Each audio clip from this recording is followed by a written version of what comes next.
Welcome back to the channel. I am your host, Johnny Gaz. Thank you for returning for another video. This one's going to be a tough one. We know the Lions just came off a Week 2 loss to the Tampa Bay Buccaneers, 20-16. A very poor offensive performance. Now the second week in a row, they were 1 for 7 in red zone opportunities, and we'll talk about that in detail as we get into it. But let's go through it one more time before we move on to the new week. And I'll say this right here. It's very important not to panic. You know, a loss in Week 2, we were familiar with this. Last year, the Lions came off of a big win in Kansas City, then followed it up with a tough loss at home to Seattle. They've now started off the season against 2 playoff contenders from last year, playoff rematches from the year before, and they are now 1-1. So let's go through the highlights just one more time. Let's live through it. Let's do some therapy together, and then we'll move on to next week. So here we go, guys. Week 2, Lions, Bucs. Let's get into it.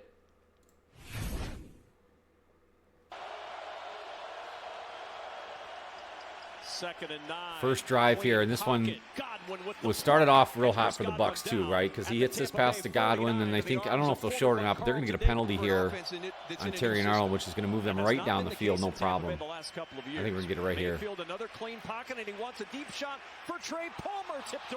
was tough. You know, I mean, I think that could have gone either way. He got a little handsy, and I think his hand that he put on his face mask is really what got the penalty there. That's tough on an opening drive. I mean, it put Tampa Bay right in position. Right as the ball's coming in, yeah, so he gets his hand on that face mask just a little bit. Second and goal. Mayfield throws. That's a good play by Brian Branch. Get your hand up. Don't get beat over the top there on a quick little fake pass. Right at the goal line. It's beautiful. White in motion. Mayfield pumps. He's in trouble. Ball is out. The first of many for Hutch. What a monster he was. And again, I'll say it over and over again. It's so unfortunate the Lions lost this football game, because this performance, again, it won't be lost, but it just would be so much more highlighted if the Lions pull a win out here. I'm sure we'll see all the sacks here in this highlight package. So the Lions get a stand. Bucs go up 3-0, and that was a common theme. The Lions' defense was not bad in this game at all. They actually played pretty well, considering. There was the first pass of the game. They show this twice. If not, we'll see it again. Let's see if they show this again. Otherwise, we're going to show it. Look at that look on Goff. Let's go back and look at that again. You don't really see it, but J-Mo gets definitely illegal contact downfield. He is not allowed out of his break. He's hit by one of the linebackers there, which really leads to this interception. To me, this throws the whole thing off. Look at Jared Goff's look here. To me, he looks so lost and befuddled, and it just kind of started the trend of what was happening today offensively. Number 2 for Hutch. Yeah, they didn't do enough early to stop him. Once you have a couple sacks, they had to make an adjustment. They really didn't. It's a good screen pass there. Caught the Lions off guard. Big play. Godwin was big. He was their best wide receiver on Sunday for sure for the Bucs. From 55 from McLaughlin. That's a big kick. They're up 6-0 there. Really in control now of the game. I mean, the Lions got the stops they needed to get after that turnover. Here's his approach, going deep down the sideline for Williams. There's a good ball. That's a beautiful ball there to J-Mo. Just not enough of that yesterday. Not enough at all. But that was the Bucs' approach. You know, bend don't break. You're surprised. You know, they weren't going to let too many over the top beat them, and they did not, to their credit. That's an awful look. Let's take a look at that one again, because that probably won't get highlighted twice. This is just an awful look at the goal line. Here's a 3rd and goal play. I'm not sure what he's seeing there. That's a forced ball to me, and that was a theme. What I thought here in Week 2 is they forced the ball in spots, and as much as we talked about Amon-Ra St. Brown needing to get back into the groove, and he did, 11 receptions, 100-plus yards receiving, you'll see here in these highlights that not a lot of them were truly impactful. Another theme of the day for Baker Mayfield. He played very well. Used his legs to scramble out, get key first downs at the right moments. He did it right there. At least in the times he was avoiding Aiden Hutchinson. Yeah, he was rolling. 3 in the first quarter. What a start.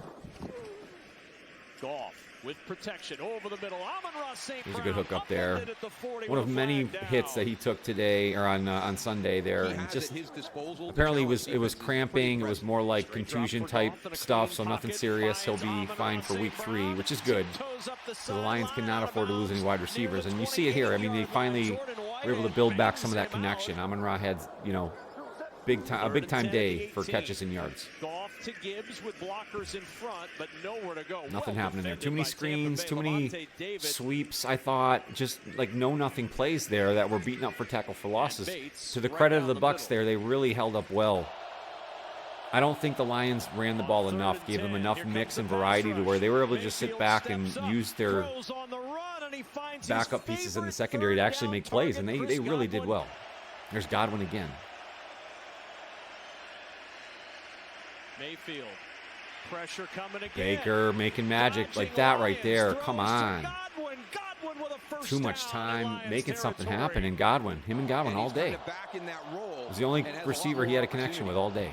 On first down, Mayfield looking down the sideline. Great pass. I got to imagine there was a breakdown in the coverage. I don't know if maybe. Let's look at that one more time. It's a great pass. Terrion, I don't know, got sucked in with Mike Evans. I don't know if he's supposed to stay out more towards the boundary and didn't, and just kind of gave up too much yardage to Godwin, who ends up scoring there. And again, continues his big day.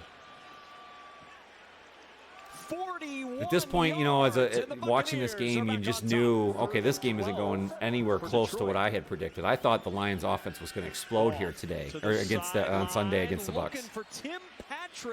Does he make the catch? He does not. As of this recording, it is Monday night during Monday Night Football, so I don't know why I keep saying today. It's a fake over the Ooh, nice. I like that fake. Let's look at that again. Let's not overlook that one. Let's see if they show it again. Jack Fox is serving another purpose for this team. Again, they were dead in the water, and this was back in their own territory. Ballsy call. Jack Fox, perfect throw. Sione Vaki, the right combo there. I like that a lot. Dug him out of a hole. Great play, but unfortunately they ended up punting the ball anyways. So sad. But a good spark, and there are only a certain number of teams and coaches in the league that will pull that trigger. Goff down the sideline for Amon-Ra St. Brown. Incomplete. Jamel Dean on the coverage. No flag again. Yeah, it didn't feel right. You know, there just wasn't like continuity in the offense. There wasn't a good mix. Montgomery with the push, and he just got there. There's a 4th and 2 where we finally decide to run the ball in an obvious running situation. Same thing at the goal line when we get a touchdown here in a bit. Obvious running downs instead of mixing it in at the right times. This was an interesting play. That, I think, could have been a fumble and would have been a huge problem, but they didn't. They ruled it incomplete. They didn't even challenge that play. He caught it, tucked it away, then lost the ball. So they catch a break there. Godwin again. Iron sharpens iron. Mayfield has time. Baker lets it rip. One of just a few catches from Mike Evans. I think he had only 3 on the day, so he was sort of held in check. 4-man pressure. Mayfield throws. Intercepted. That's a good play by Branch. I think their route combination got mixed up there for the Bucs, which kind of led to that confusion. That was maybe the only bad throw Baker made all day, but again, I think that was more on the route. The Lions get the ball back. They finally get going here late in the second half. Late in the first half, and we'll kind of see what happens. 2nd and 10 at the 38-yard line. It's very important we pay attention to what happens here at this end of half sequence. Here's Tim Patrick making a catch. That was good. That was tough. We like that. We need to see a little more of that out of him. With protection, throws it short. Goes underneath. Okay, clock ticking. 12, 11, 10. They had enough time to spike here. Let's listen to this. They're trying to get the field goal unit on. There's about 17 men on the They field, spike. and there are flags down. Half the field goal Offense is like, what's going on? What are we doing? The ball. There were 12 men on the field at the time of the snap by the offense. By rule, this foul carries a 10-second runoff, and the half is over. That's awful. Let's look at that all again. I mean, nope, let's go back just a little bit further. Right after the Tim Patrick catch. Okay, here it is again. Clock ticking. They go over the middle. No timeouts. St. Brown isn't able to make the play happen. Again, the offense, I think, knows what to do here. They're lining up for a spike. Goff knows it's a spike, so clearly there's direction coming from the sideline to get the kicking team running on the field, and that should never have happened. That's a coaching gaffe. They lost out on 3 points here, which ultimately may have affected them towards the end of the game. Again, it's hard to play that forward every time, because things could have changed sequence-wise after a field goal here, but it didn't happen. And again, it changed the end of the game. So that's a bad gaffe for what should be a Super Bowl contending team. You can't have it. It's Amon-Ra St. Brown out of bounds And a situation where they got the ball back in the second half, so really could have changed momentum, but instead they killed it. It's a good play. Don't need the front flip at the end, but good play there. Needs to see a few more of those working in the run game. Third and 6. Big early third down in this. Was that their longest rush of the day right there? Goff to Montgomery with the catch. Can he get the yardage for the first? He cannot. Jake Bates, he was good. You know, he's been perfect so far the first couple of weeks. Again, and we've talked about, you know, we had a few questions coming into the year. So far, that has not been a problem at all. Hutch again. What a day. It's not important for you to get out on the route. It's important. I think it helps that they got a little bit more interior pressure. You see Ali McNeil and Levi Onwuzurike there. Both those guys I thought played well. I think as DJ Reader gets back into the mix, hopefully this means things opening up for Hutch even more. That's great. That's what you want. Williamson breaks a tackle, and Williams gets the first down to the 45. J-Mo again making some plays. Kind of, again, maybe a little less frequent than I'd like. Gibbs into the secondary. I think Gibbs had a good second half. He ran hard. He was kind of the spark player there, I'd say, the entire second half. Was kind of their go-to guy. Is this the Sam Laporta sighting? Thank you. Not enough of that. That's, to me, one of the biggest frustrations so far. And I know that there was a lot to ask for year 2 coming off of his historic year 1. But, I mean, 2 catches for a nothing burger here, and now that's 2 weeks in a row for Sam Laporta. Got to have more. He's got to be the safety blanket. More of those kind of passes there. Rockright joins him back there. Montgomery with the carry. And their bread and butter, the turning hand of Monty for the touchdown. Good stuff. No signal yet. There it is.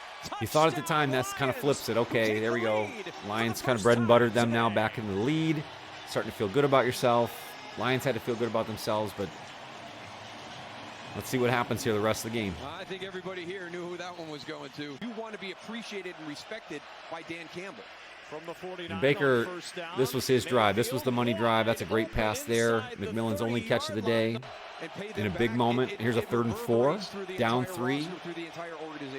This is a scramble for a first down. Hutch is almost there, but got locked up, and he made Malcolm Rodriguez look stupid. That's a huge first down, and it makes it even bigger in the play you're going to see right here. Straight draw for this quarterback. Baker makes a play and then toughs it into the end zone. What a good run.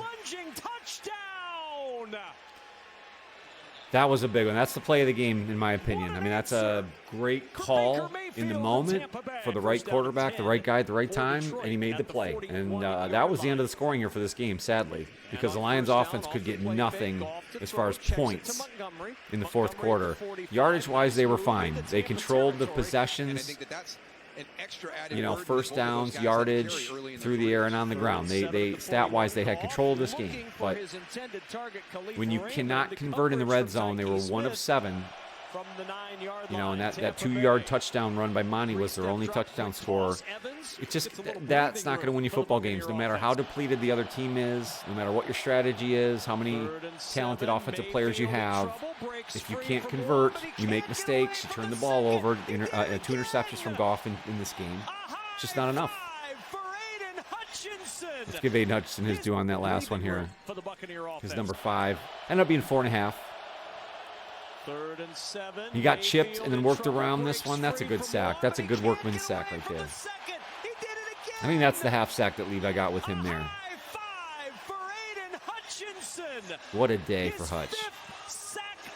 Really kept him in the game. I mean, that was a big play right there. That was the 3rd and 4. That was to get the ball back. Much better in the second half. Delayed handoff, gaping hole for Gibbs into the secondary, stepping through tackles. Man, Gibbs, he almost breaks one here in just a bit too. If he doesn't get tapped out of bounds again, maybe we take the lead. Maybe it changes the whole thing. 2nd and 16 for Detroit.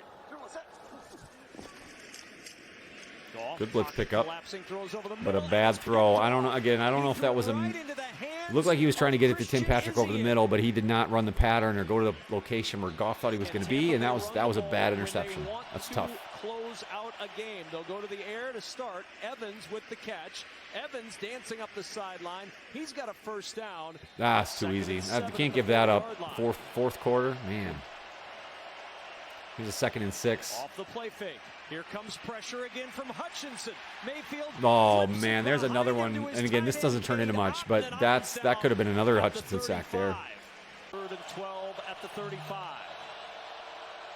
Here comes the heat. Mayfield to the sideline. 3rd and 12. He wanted to get it to Jalen McMillan. With an opportunity. Yeah, that was an interesting one. I love to see actually the hand fighting in that one, but it's okay. They got the stops. They got the ball back. With time, checks it. It's Montgomery out of the backfield with a full. Ooh, good hit by McCollum there. McCollum was good. He was like their only starter to play, and again, their secondary was really good, I thought, considering all the injuries. There's a good connection to Leaf. And Khalif Raymond with a first down. So yeah, I mean, getting themselves to the red zone was not the problem. Getting up and down the field, really not the issue. You know, very pass heavy. I think he had 55 pass attempts in this game. Goff did. That's too many.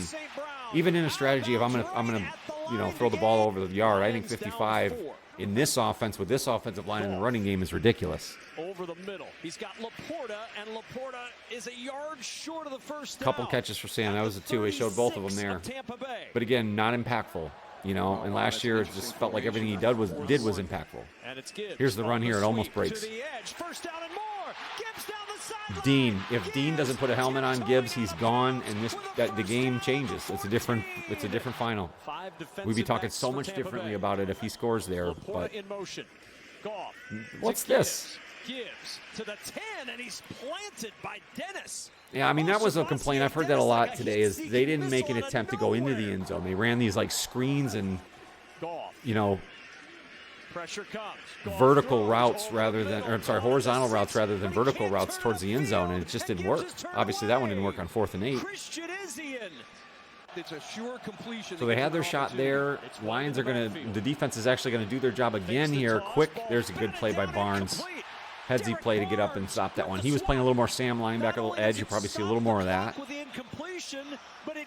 And they get the ball back. And they had a timeout in their pocket with still 42 seconds to go. What's going to happen with one of your talented guys out in space?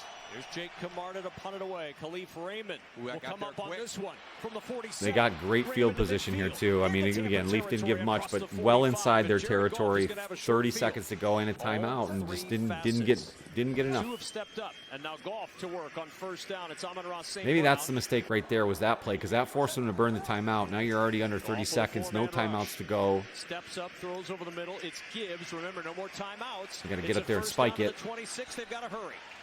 Clock running, 16 seconds and counting. Oh, they knew to spike it there. No kicking team running on that time. Amon-Ra St. Brown, he's on the sidelines. 2nd down. Goff throws for the sideline. Oh, and that was close. That was close in there. Incomplete, out of bounds. But now he didn't toe tap both those toes. Goes up, there's possession. There might have been a catch to be made there, but that's a tough one. You're in such a spot there. I mean, this is a tough 10 seconds to go. You got to get in the end zone. Pressure, throws sideline, deflected away. McCollum again. There was more plays in the secondary. It was incredible, like how good the Bucs were, considering. And a tough play to end it. We're going to Tom Kennedy on our last play. I'm not so sure about that. Tough day for the Lions, honestly. Really tough day overall. Tough to go back and watch it, but I think it's important. You know, we can't skip out on these things. It's 4th straight 2-0 start, 12th team all-time for the Bucs. I mean, a great game for the Bucs, honestly. I mean, you got to give Tampa Bay all the credit in the world. Todd Bowles' game plan, it worked. As depleted as they were able to get the stops, especially in the red zone against the Lions, that they needed to win the game. And it was tough to see. The Lions are going to have to figure out what to do offensively. They're going to have to do something different in the red zone. Jared Goff, Ben Johnson are going to have to get this thing rolling. We'll have a full game preview of Arizona Cardinals. Lions will travel to Arizona, their first road game of the season here in week 3. So look forward to that information coming up this week. We'll do our tier list as well, so be on the lookout for that. I thank you guys so much for your time. Make sure to hit the like button if you haven't already. Subscribing and notifying yourself is the best way to make sure you don't miss any future videos. Thank you guys so much. Go Lions.